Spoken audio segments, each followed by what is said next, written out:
एठी गोटे प्रश्न आज राज्यवासी मनरे जो प्रश्न उठी से विषय में दीपक कहबी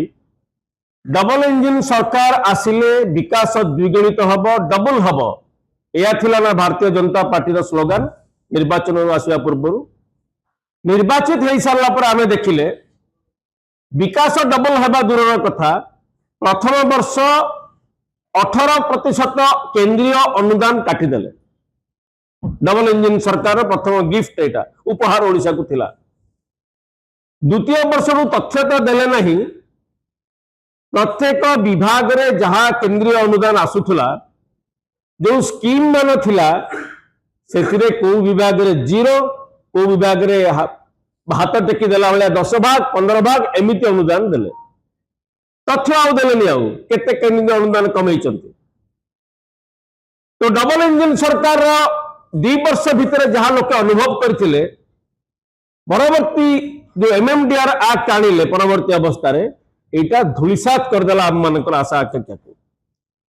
आपण माने बंधुगण आपण माने मन रखिया उचित जे जो राज्य सबुठु लोएस्ट डेप्ट बर्डन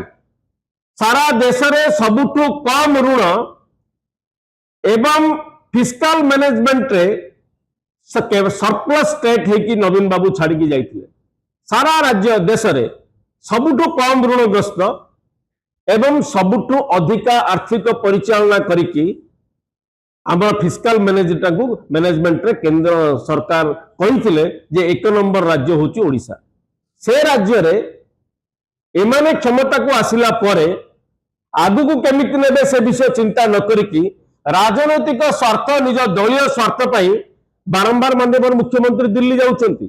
किंतु ओडिशा रा स्वार्थ विषय रे कोन से कहउचंती हम तो केही अनुभव करि पालुनु शेष को आमर जो प्राप्य जो हक सेटा को आगे काटी देले डबल इंजिन सरकार एमएमडीआर एक्ट संशोधन करिकी आमर एठी प्रश्न आपण खाली गोटे उदाहरण स्वरूप कहबी सुभद्रा योजना आपण माने घोषणा कले अन्य राज्य रे मासको 2500 3000 दउचंती बीजेपी शासित राज्य मानकरे आमर तो मासको 833 टंका देले जहां कहितले ता कले नै 833 टंका जो देले से पैसाटा कोठु आने से अर्थ कोठु भरणा करिवे जदि 1 लाख कोटी टंकार बकेया प्राप्य को आप छाड़ी दौरान राइट ऑफ कर दौरान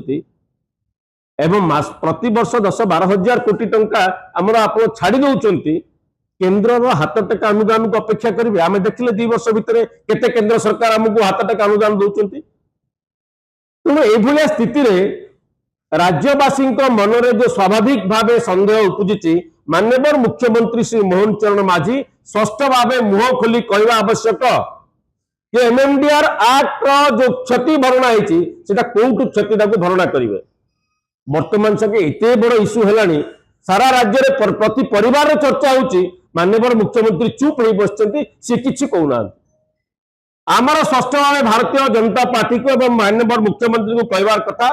जे एते बड़ लॉस है अपन तो माननीय विरोधी दल नेता कहला विरोधी दल विधानसभा अधिवेशन डाकिलेनी राज्यवासी पक्षे मुह खोलिकी कहतु जे कौन भरणा करेंगे 1 लाख कोटी टंका बकेया को छाड़ दौरान तेणु आम भारतीय जनता पार्टी के माननीय मुख्यमंत्री को आह्वान करुचु राज्यवासी निकट में कहतु जे एते बड़ क्षति जो होती आज राज्यर से बाबद आपण मत कौन 1 लाख कोटी टंका आम छाड़देवाटा ग्रहणीय कि आपण नचेत खाली प्रचार करके 2 वर्ष भितर जमी राति पाइले आपण जो प्रचार कर जो से होर्डिंग लगे कि सफलतार गाथा कहते लोके अनुभव कर सारे आपण को आगामी दिन में तार जवाब मिल किंतु मुह खोलतु माननीय मुख्यमंत्री एटा आपण ग्रहणीय कि जो योजना मान चली राज्य में आपण मैंने करें कि आपण सरकार सबू योजना माने नवीन बाबू जहाँ करते आग को ने आप ना परिवर्तन रंग परिवर्तन कर योजना मान रखिंट केमी आग को ने कौट रिसोर्स आने केंद्र पैसा काटी दौचे आमर प्राप्य को हड़प कर दौचे आम अधिकार को छड़े नौचे आमर अर्थनैतिक स्वाधीनता सार्वभौमत्व अटैक है आपड़ कौटू आने केमी योजना करेंगे से धान पंजीकरण कला बेलू आप चाषी मान कम पंजीकरण हम देखुं से सुभद्रा 2-3टा इनस्टॉलमेंट पाइला आप काटी दौरान देखुं आज सुभद्रा जी 2-3टा पाई ता ना कटि जाऊँगी